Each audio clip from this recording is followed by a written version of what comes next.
हुआ यूं कि एक बार एक भ्रष्ट ऑफिसर की मौत हो गई। चित्रगुप्त जी ने पूरा हिसाब किताब करके उसके कर्मों के आधार पर नरकलोक में उसका स्थान सुनिश्चित किया और यमदूतों को उसे नरकलोक में ले जाने का आदेश दिया। यमदूत उसे नरकलोक ले जा रहे थे तो देखा कि यहाँ तो कई बिल्डिंग्स बनी हैं, कहीं दोजख, कहीं नरक, कहीं जहन्नुम, कहीं हेल हॉल लिखा हुआ था। भ्रष्ट ऑफिसर ने यमदूतों से पूछा कि ये सब क्या है, तो बताया गया कि हर देश के लोगों के लिए अलग नरक की व्यवस्था की गई है, पर हम लोगों को पूरी छूट देते हैं। आप जहाँ के नरक में जाना चाहें जा सकते हैं।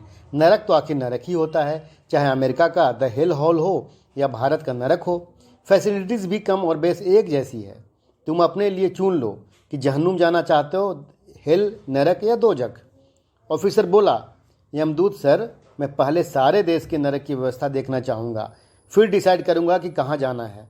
ओके, यमदूत बोले कि 1 घंटे का समय देता हूँ, फिर बताना, वहीं तुम्हारी व्यवस्था रहने की जाएगी। ऑफिसर खुशी खुशी सारे नरकों के दर्शन करने लगा, पर एक अजीब बात थी। हेल में, दोजख में, जहन्नुम में लोगों की भीड़ बिल्कुल नहीं थी, पर नरक में भारी भीड़ जमा थी। और तो और अंग्रेजों के लिए खुले द हेल हॉल में केवल 2 लोग ही खड़े थे। सो वह पास जाकर पूछता है कि भाई, यहाँ की व्यवस्था क्या है। खड़े लोग बोलते हैं कि भाई, सुबह सुबह नाश्ते में हाथ पर बांध कर किलदार कुर्सी पर बैठा देते हैं, जहाँ ढेर सारी कीलें लगी हैं, कांटे चुभाकर लहूलुहान कर देते हैं। रात में खाने के समय एक बेड पे लिटा देते हैं, बेल्ट से बांध देते हैं और 440 वोल्ट का करंट देते हैं। यह सुनकर ऑफिसर डर गया।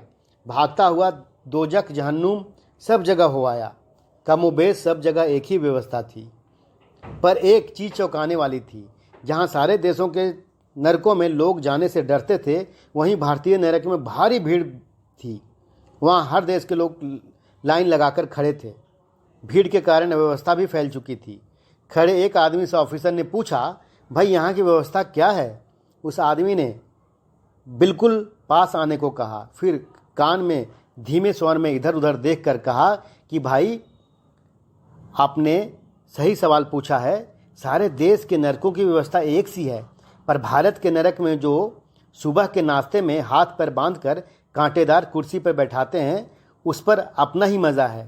वर्षों से मरम्मत के अभाव में सारे कांटे खराब हो गए हैं।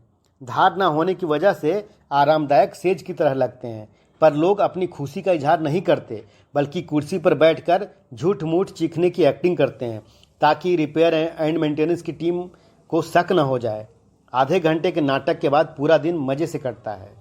रात में खाने के समय बेड पर बेल्ट से बांधकर 440 वोल्ट का करंट देते हैं, पर यह पूरी तरह वायरिंग खराब है। चूहों ने वायरिंग को कुतर दिया है, सो बिजली का कोई झटका भी नहीं लगता। बस चीखने चिल्लाने की एक्टिंग करनी पड़ती है, ताकि यमदूतों को शक न हो जाए। यह सुनकर ऑफिसर के चेहरे पर कुटिल मुस्कान छा गई। वह दौड़ता हुआ यमराज के पास पहुंचा और चेहरे पे मायूसी एवं डर का भाव दिखाते हुए बड़ी चालाकी से अंदर की खुशी को छुपा गया और बोला, साहब, भारत के नरक में ही रहना है। यमराज समझ चुके थे। वे हंसे और सीट फुल होने की बात कहकर लेन देन में व्यस्त हो गए।